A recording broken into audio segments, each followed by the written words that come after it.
All right.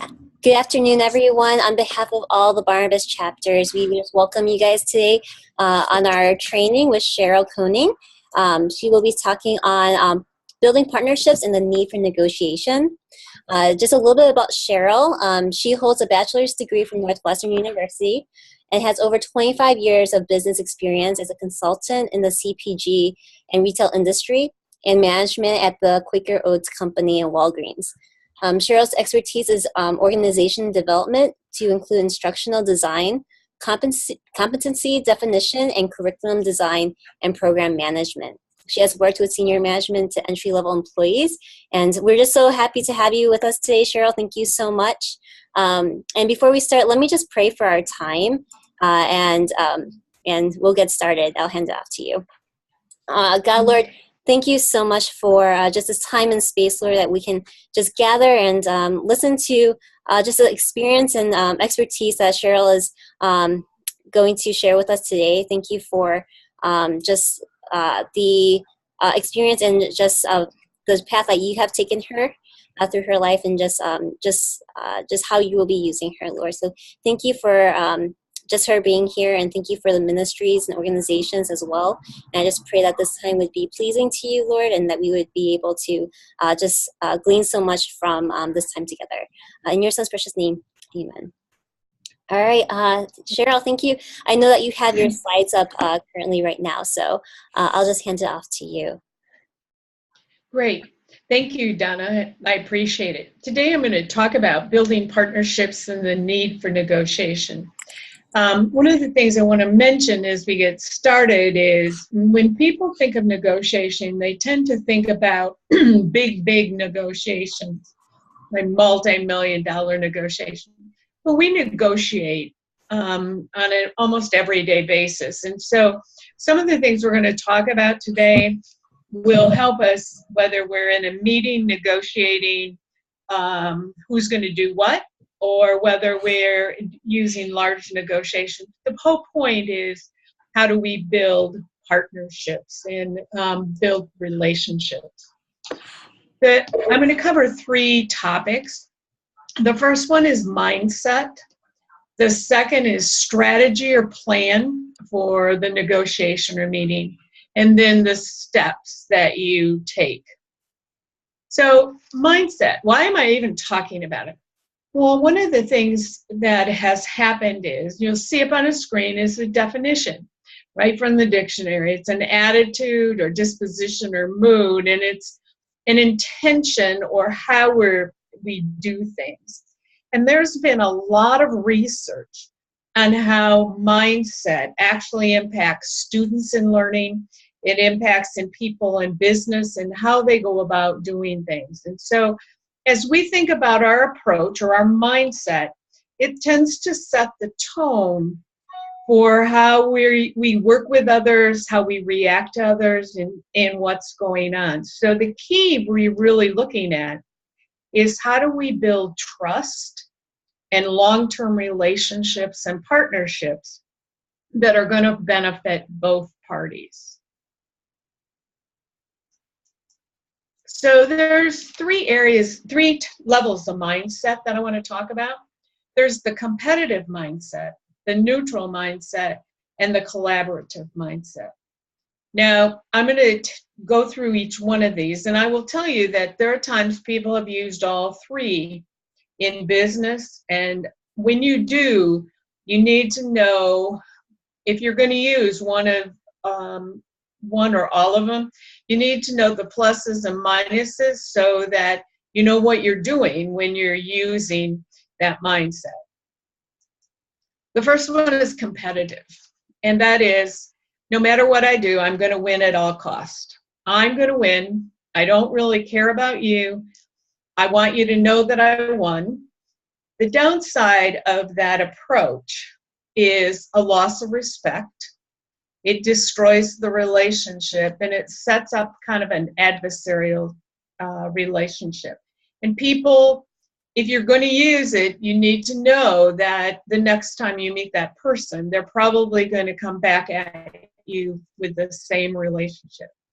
It's fine in some cases, don't recommend it, but just know it's out there. The second one is neutral. I just go in and approach it from a perspective of, I'll give some, you give some, we'll each get some of our needs met. Now, the difficulty with that is you may do some give and take, but you may not get the most important need met, number one. Number two, while you get some of your needs met, there's a number of them that are unmet. And what happens is most people walk out of this situation and they're really not completely satisfied. So it's just, and a lot of people use this because they say, I don't want to go through all the process, and I'm actually afraid to raise some of the issues and to try to be creative in solving them. The last one is the collaborative, and this is the one I really, really like and encourage people to use. And that's where you look for win-win. You're looking for creative solutions. We all know that we walk in with needs that need to be met. And just looking at it, you may say, well, I don't think we'll be able to meet these needs. But if you really work at it and come up, do some brainstorming around it, there's a lot of times that you can find solutions for meeting people's needs. And so you really are looking to maximize how many needs you're meeting and what you're doing. The result of this approach is this mindset. One is it builds trust. It develops a relationship, or if you already have a relationship, improves the relationship. People want to partner with you, want to continue to work with you, and both parties are satisfied. So the key to long-term relationships and partnerships is the whole area around being collaborative and meeting trust, building trust. Now, we're going to talk about strategy and plan. And in this, you are laying out a plan or approach prior to meeting with the person. I always tell people that when you're doing this, and we're going to walk through each of those steps, that you should write it down and put it on paper. I've had people push back and say, yep, I can do this, but I do it in my head.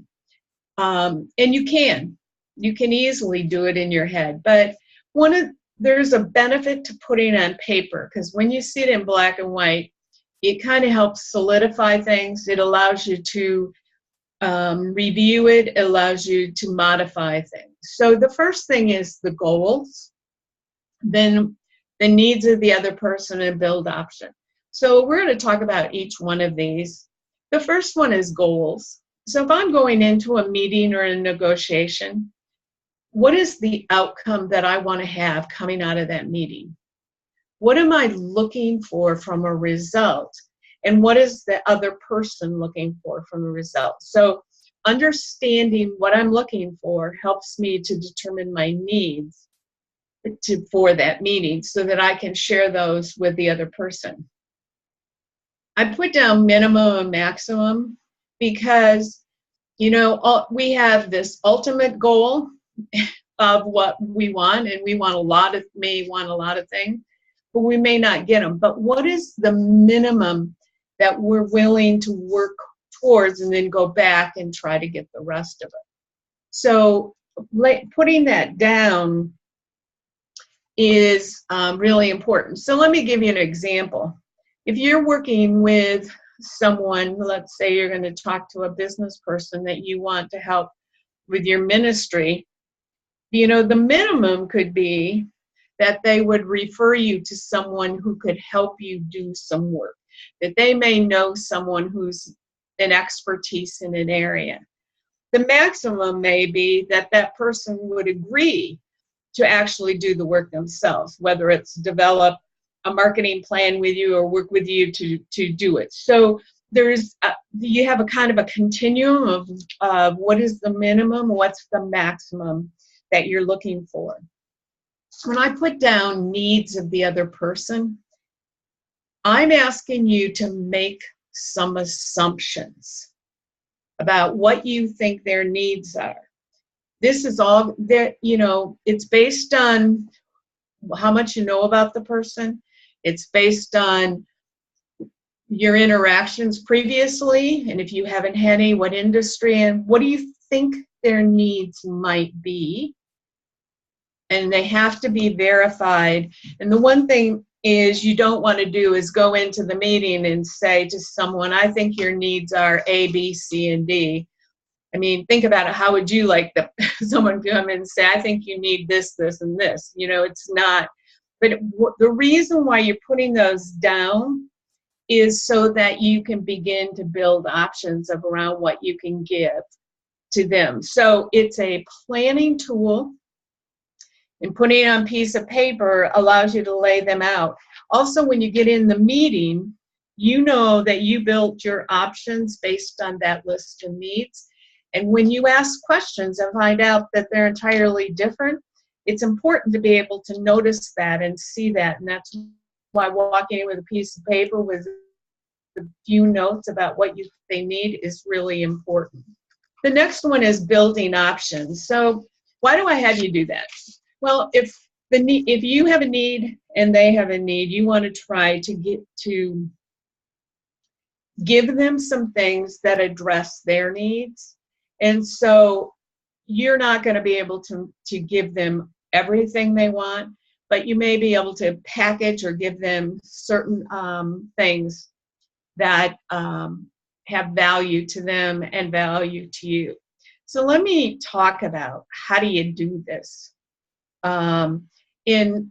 So building options is really, really critical if you're doing a large negotiation with a lot of parts, and it's very valuable.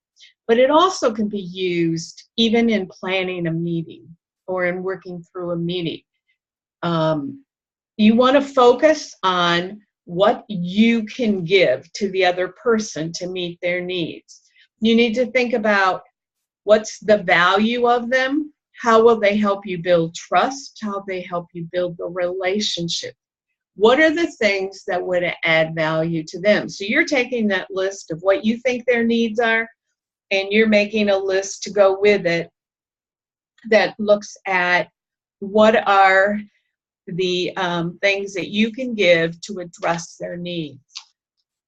You want to brainstorm some things, kind of think a little bit outside the box.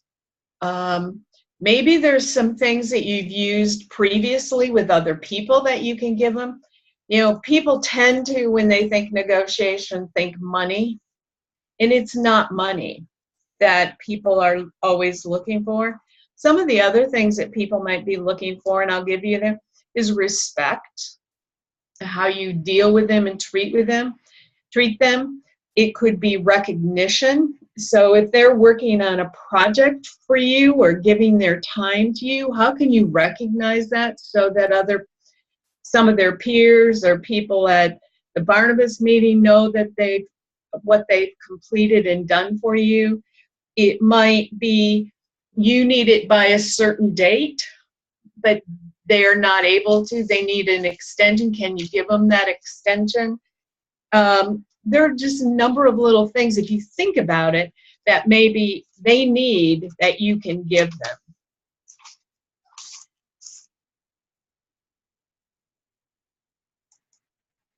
Now, there's a whole strategy around what we call get and gives. And you notice I really focused on get, which sounds very self-serving, but versus giving.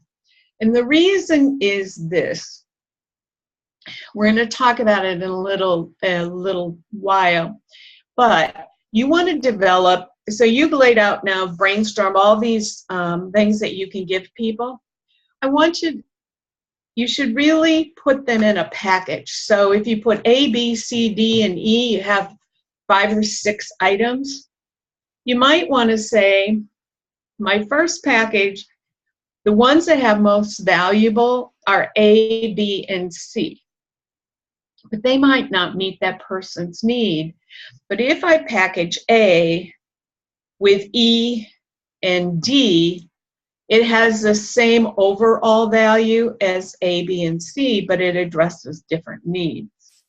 And so if you put them together in different packages, you have something so that if you go in and find out that what you thought were the need A was the most important and you find out it wasn't, you know that you have some other things in a different package that addresses what their needs are. So all you're doing is trying to bundle some. You don't want to just hand them everything and do just this laundry list of I can give you this, this, this, and this. You want to be very thoughtful and strategic to think about what you can give them and what the value of each one of those packages are. All right, so you've done all your homework. You've thought about, your mindset going in. You've done your planning. And now you need to go in and have a face-to-face meeting. Now, these are steps that I'm giving you to go in to have a meeting. It's a suggested way, a suggested approach. It's worked. It's been very successful for me and for others. And it does give you kind of a flow of thinking about how you're going to have your meeting. The first step says open the meeting. That is nothing more than building rapport and kind of talking as you get in there. You don't want to spend, if you have an hour meeting with somebody or a 30-minute meeting, you want to make sure that the time you spend in opening the meeting is short, but also effective. You may want to pray. You may want to talk about, so there's a snowstorm coming, so you could talk a little bit about the weather, or you went, you saw the Super Bowl game, or there's a picture in their office that shows, excuse me, a vacation spot they went to that you're interested in, you could ask about. So it's some general things that just kind of start to build the rapport with the person. So you're not walking into the meeting and saying, I'm here because I need to do this, this, this. Okay? So the next step, once you've kind of gone through the rapport, you do want to then set a short agenda, which says very simply this. I'm here today to talk about XYZ. I would like to understand what you need and your thoughts are relative to this. I want to share with you what our needs are relative to this. And then maybe we can look at how do we address both of our needs, and then we'll summarize the meeting. So it's just quickly, briefly, here's what we're going to do in the next 30 minutes, in the next 60 minutes, so they know that you have a plan and how you're working through it. Now, remember we said earlier that you brainstorm what you think their needs are. So here you're really going in and asking a question to find out their needs and to verify if your assumptions were correct. Then you're going to present your options and you're going to focus. You're going to present your first package if it meets the needs that you identified. If it doesn't, you need to do some quick thinking or use one of your other packages. So the key is you need to be able to adjust what you're giving them based on what you find out their needs are. The key is trying to tie what you're giving them back to what their needs are and talk about how it'll benefit them. And then what you're going to do is summarize what you've agreed on and do next steps. A couple of points on this. This is a very critical step for me. Even if you're going through a meeting and you're talking about things, but is summarize what we discussed, what we agreed to, who's going to do what, and make sure everybody's on the same page. What it does is it clears up any misunderstanding, because somebody, if you summarize and somebody says, well, I didn't realize that's what we agreed to, or I didn't realize I was supposed to do that. You want to make sure that you're catching all of those, little questions or things that people have right then and there before you move on. Because otherwise you're going to have problems later and you're going to have misunderstandings later. So you want to make sure you summarize, make sure everybody's in agreement. Now, I'm a strong believer in, even if I've done that, I send out a quick email afterwards that says, thank you for coming to my meeting. We discussed X, Y, and Z. We agreed to steps A, B, and C, and the timing. Please let me know if there's any questions on it.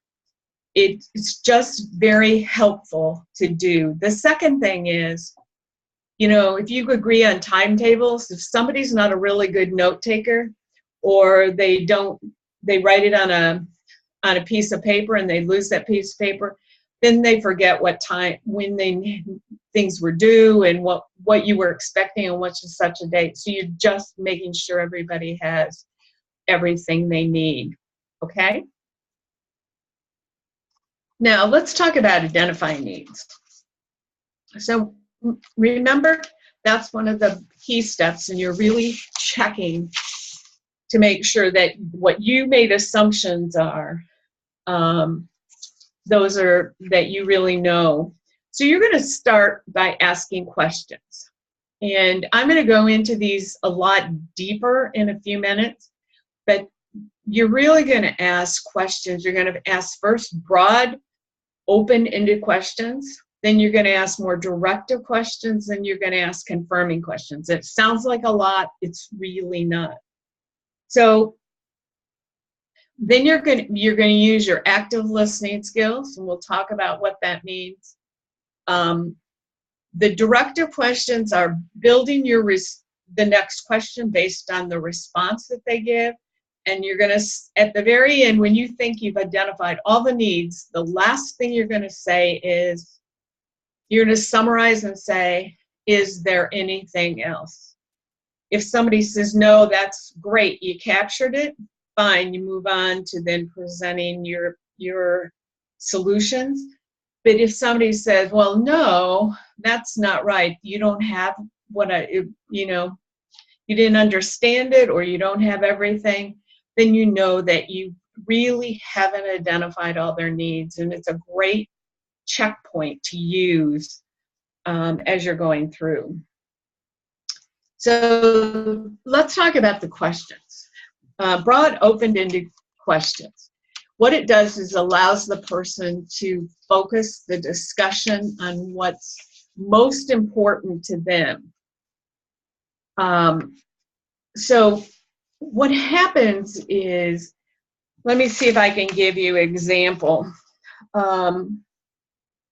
You might be going in to talk to someone who you want to provide support for one of your initiatives at your ministry. You might ask a broad, open question that goes something like this: tell me about the support you've provided to other ministries in your area of expertise. They're going to talk about the things that they have most passion about, that they're most skilled about, and you may find out that the one area you wanted them to help you with, they mentioned, but they may have mentioned 2 or 3 other areas that you really didn't even think that they would be interested in helping support you on. And so it gives you a much broader information, and you may be able to get additional support from them in other areas that you hadn't even known about. So once they give you, if they list 2 or 3 areas, you're then going to say, so you said that you have a great passion in working with ministries and helping them build a strategic plan. Tell me more about how you go about helping them with their strategic planning. So what I've done is taken what they said, which is they have a passion about helping somebody with strategic plan, and I'm being much more direct of the next question, which is, tell me about how you have worked in strategic planning. And then you're going to listen to what they say and build your next question. When you think you have everything, understand everything around the area of strategic planning, you're going to summarize and say, so my understanding of you, you're very passionate about helping people, ministries and strategic planning. You like to sit in most of the meetings. You like to get ideas from people, and you like to write it up for them and then allow them to read it, preview it, review it, and make modification.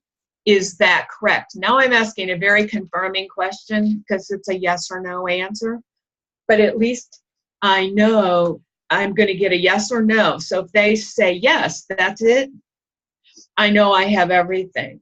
If they say no, then the next question is, what have I missed, or what did I misunderstand? And then they're going to add more. And then you're going to summarize again and just make sure that you have everything. I hope that makes sense. If not, please ask questions at the end. So what that requires is that you really use active listening skills, which means you're paying undivided attention to what's being said. You're encouraging the person to talk by giving nonverbal cues, nodding your head, that you're tracking with them.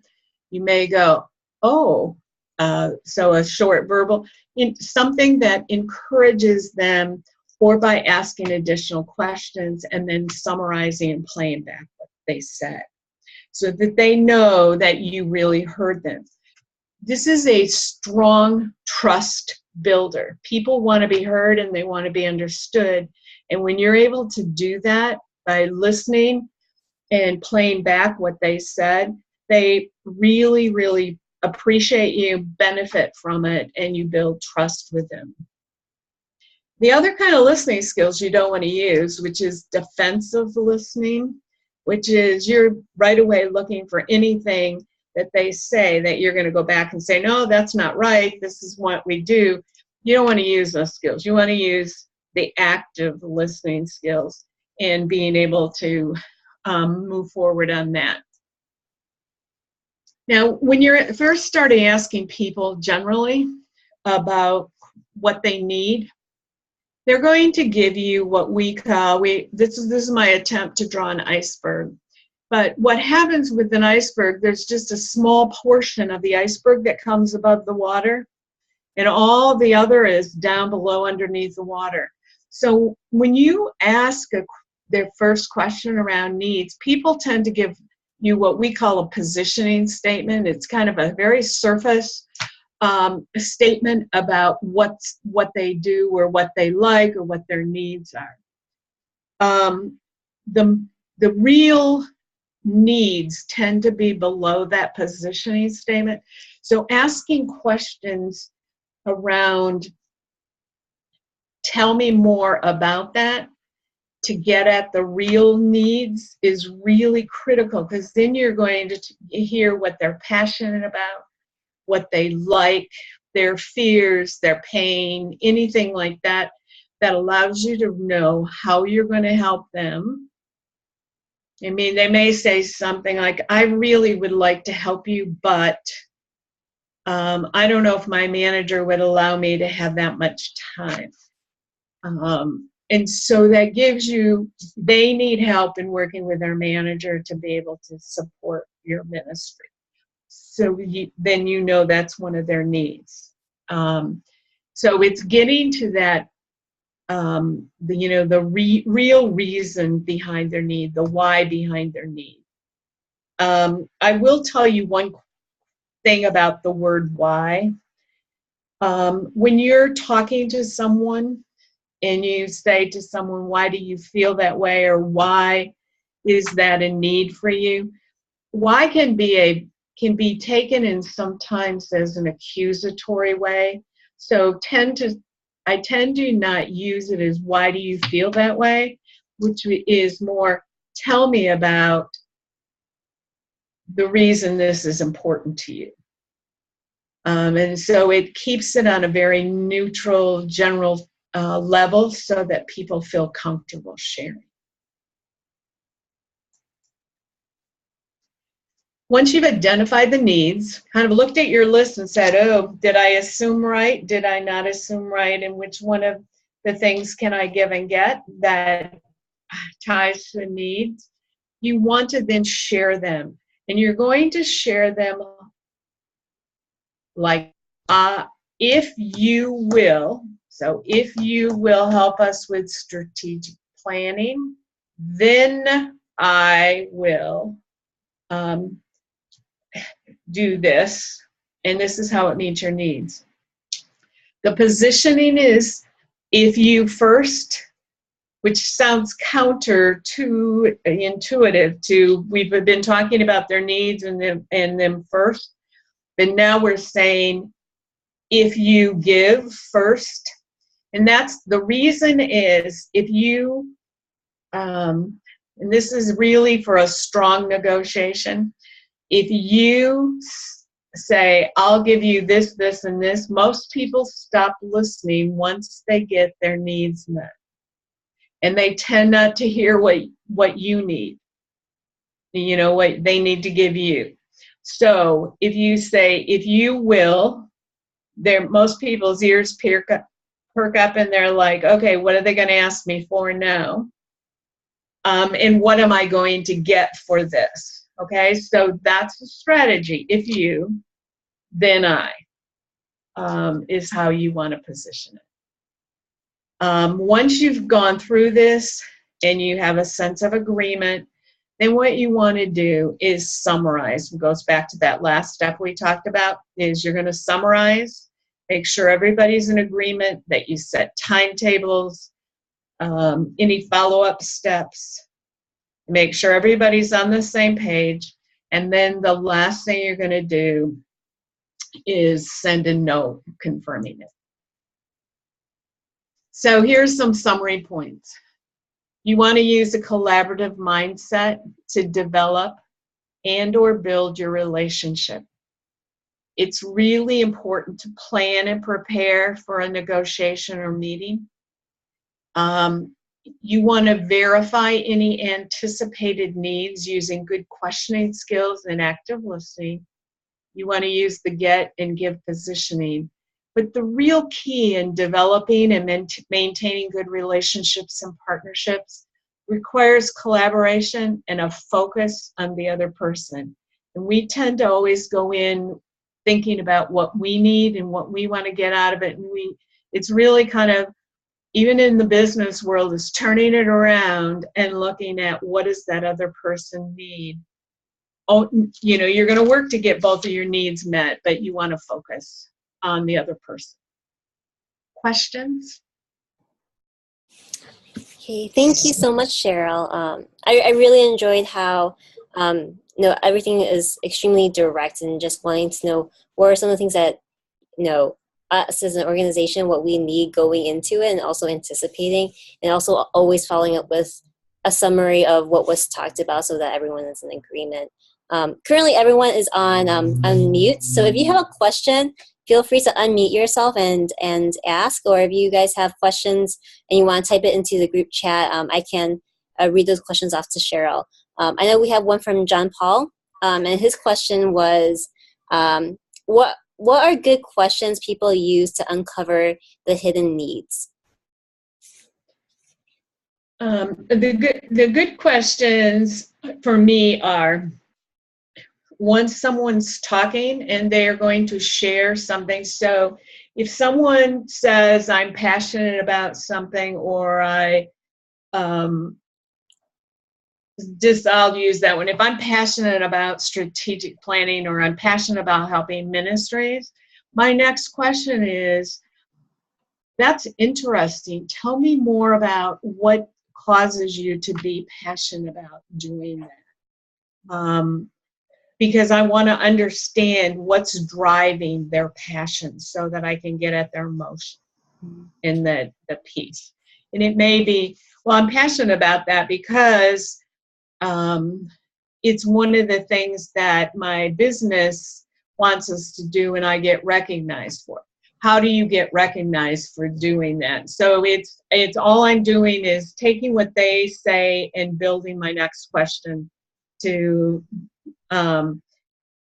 zero down as far as I can go to get at that need. Does that answer it, John? Yeah, no, that's a great point. Maybe to follow on, I like your point about getting below the surface, because there's kind of a corporate answer, and then there's the the real situation beneath the surface. And people don't do business with corporation. People do business with people, and there can be a very different need than the corporate. And I think one of our models we have is looking at the New Testament and looking at Jesus. I mean, he was a master at, people would come to him and they might ask a question, and oftentimes Jesus would respond back with a good question that's really getting more to the heart of what was going on. Now, Jesus obviously had an advantage because he knew what was going on. He knew all that stuff below the surface. We don't know that going into a situation, but yeah, I really like the focus about questions. And Sheryl and I both know the sales training firm. I went through that, and it really changed my whole approach. It used to be I'd be focused a lot about me and my PowerPoints and everything, and they totally turned me around so that most of my preparation was about what types of questions I would ask to uncover those particular needs. Sheryl, have you ever been in a meeting where you go in with a collaborative mindset, but then it seems as if the other party didn't feel that way at all, or had like, oh, I want to win, I need these things, versus giving and taking? Do you have any experience or stories about that? Yeah, that's happened. It's happened numerous times. It's happened numerous times in business.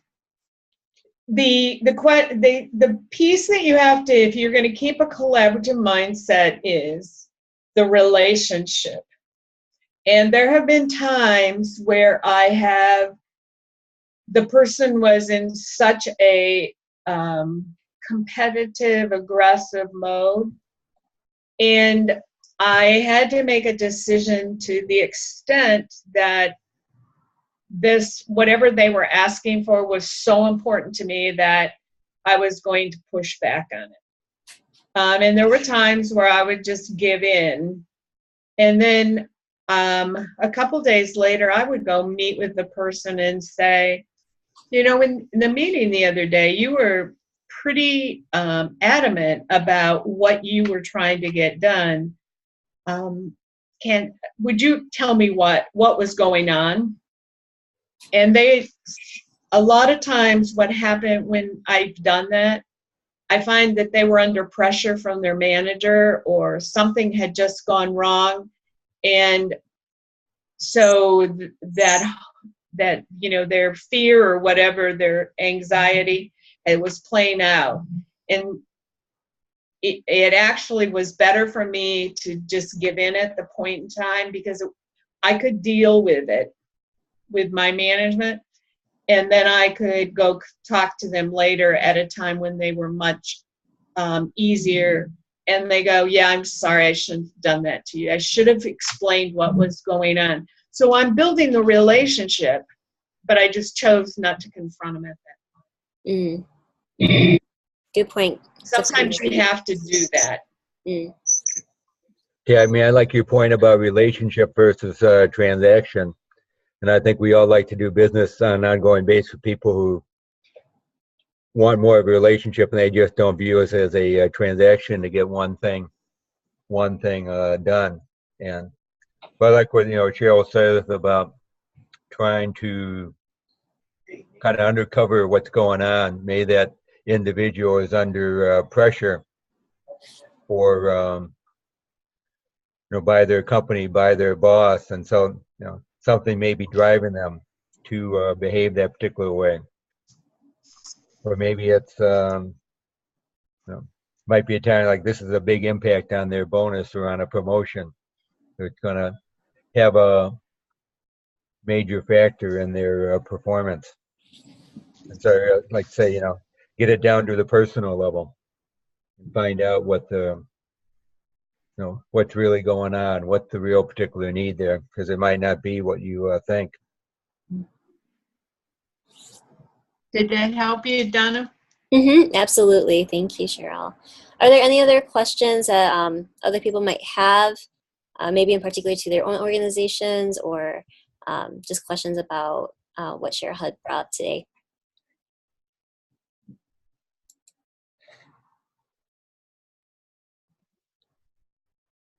Yeah, another question for the group, and I'm wondering, people chime in. There's also, another dynamic can be when you're dealing with people from a different country or different cultures, and there may be things that we take very much for granted.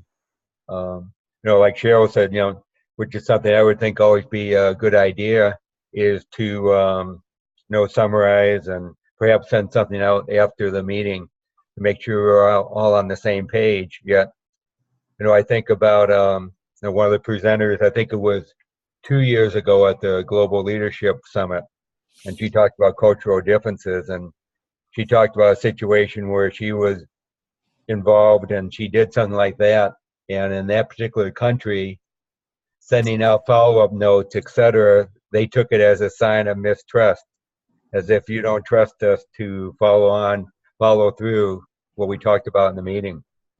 So I'm curious if anybody else has come across cultural differences like that.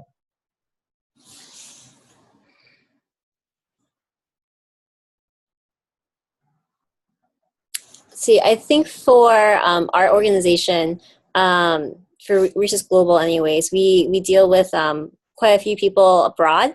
And I remember one of my colleagues who is in Jakarta, Indonesia, there was a board meeting, and just some of the things, I guess because Asians can be passive aggressive, they might not necessarily say everything that they feel, they're not as direct. And so they're very polite, but afterwards, it's sometimes just feelings of maybe, like you said, mistrust, or things like that. And so it was just very interesting because our colleague who was there, I think Denise said she understands the culture more, was able to come back to us and be like, hey, I think you need to address this issue, because I don't think they took it very well, even though like in the meeting they're very respectful and whatnot. And so that's a very good point. So yeah, that's a great point. We have a question from Les, and thank you, Les. This is a great question, and many ministries get involved with that because you may get part of your funding or otherwise need something from a government agency. And as you know, they may be, that agency might be totally risk adverse to the point of not doing anything because their mantra is don't make any mistakes. So Les asked, how do you get the government representative to have buy-in on taking some risk for a potential great reward?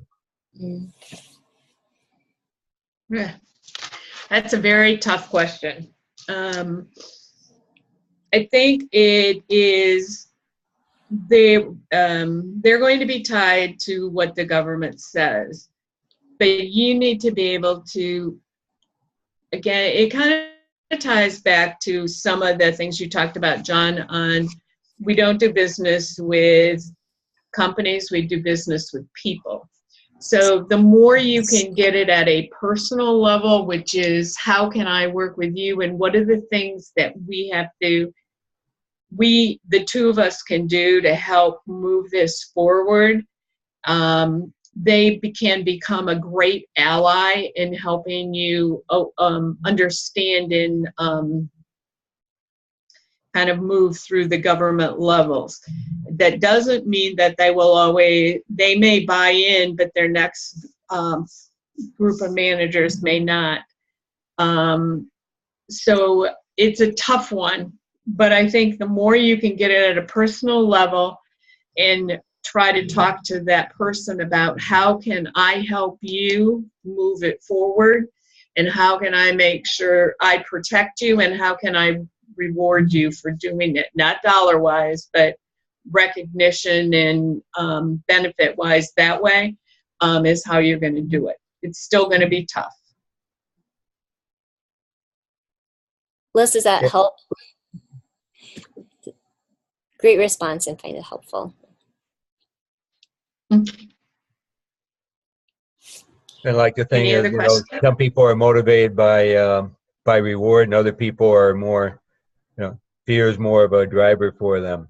And if you read that it's fear, you know, what can you do in a situation to take the risk out of it? If you read that, that is what is totally, you know, their major concern. It's whatever you can do to help them. It's really got to be a focus on them and what's driving them. Good point, John. Let me ask another question, Sheryl, because you made one of your comments, and that is, you know, certainly a very collaborative mindset, and how can we make it a win-win so both parties feel really good? But then I heard, you know, I read something from somebody else on negotiation, and he kind of said a good negotiation is where each party has felt they left things on the table. I mean, you know, we all know the story of two people negotiating, and one wanted the orange people and another one wanted the orange, and they both all got completely what they wanted. But, you know, are there situations where you can't get everything you want, both sides can't get it, and, you know, there has to be some give, and you're not going to feel completely satisfied? I think there are two things that you need to understand in doing that. That there's a strong possibility and not everybody's going to get everything met. Even when you have in a large negotiation, there's going to be things left on the table. The key is working through to make sure that you're getting, each one is getting something, and then you're going to always end up having the biggest one toughest, because you're going to address the littlest ones first in a big negotiation, and then you're still, and when it comes down to the like the number one for both, you have to then sit and try to be creative. My last big negotiation was a big system that I was purchasing for my employer, and it came down to money and it came down to service. Theirs was money, and to some extent ours was, but more important for us was, if we're paying this much money, what are we getting in service? And so we actually spent, I think, probably a whole day trying to brainstorm ways to try to satisfy both parties. And it takes some real brainstorming. It takes both sides trying to be a little creative and not killing ideas. So we ended up having whiteboards with ideas on how to address it in a way, and then picking the ones where people felt the most satisfied to walk out the door. And then, you know, you've given it your very best. And I think if you do that, if you're spending that much time on it, you got to say to yourself, we did everything we possibly could to try to meet, you know, all the needs and move forward on it. But there may be, you're not going to get everything. Got it. All right. See, are there any other questions? If not, see. Yeah, if not, then I can close up. Any other questions from anyone?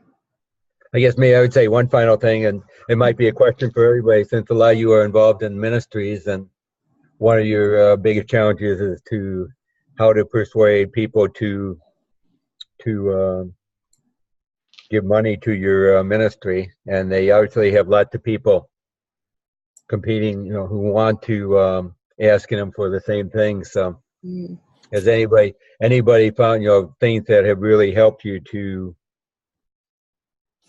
get people to part with their money and to really become passionate about your ministry? Les says, pray with them. That's a great thing. Prayer is always a wonderful thing. Yeah, prayer is always good before. Prayer is always good before a meeting. I remember having a group meeting with somebody, and I got there early and with the leader of the meeting, and before the meeting started, he knew where everybody was going to sit, and he kind of walked around the empty room and prayed for each individual before they got there. It's a good meeting. All right. Well, thank you so much, Sheryl. I am going to follow up with an email. I'm going to, this session is recorded, so right when we get it up onto our YouTube page, I'll send it out. And as well, Sheryl has shared with me her PowerPoint, and so she has graciously said that we can send it out and so that you guys can have it as well. And then also we have another online training coming up on Thursday, February 22nd with Rick Herrig on sacrificing the small gift for the bigger gift. So if any of you are interested in participating in that, please let me know, and I'll make sure to give you the information as well. So Sheryl, thank you so much. We really appreciate you being on here today and just sharing with us just some great great points when going into meetings on negotiations. So thank you so much. So. Thank you for having me. Yeah. All right, everyone. Have a good day, and we'll see you next time. Okay. Thank you.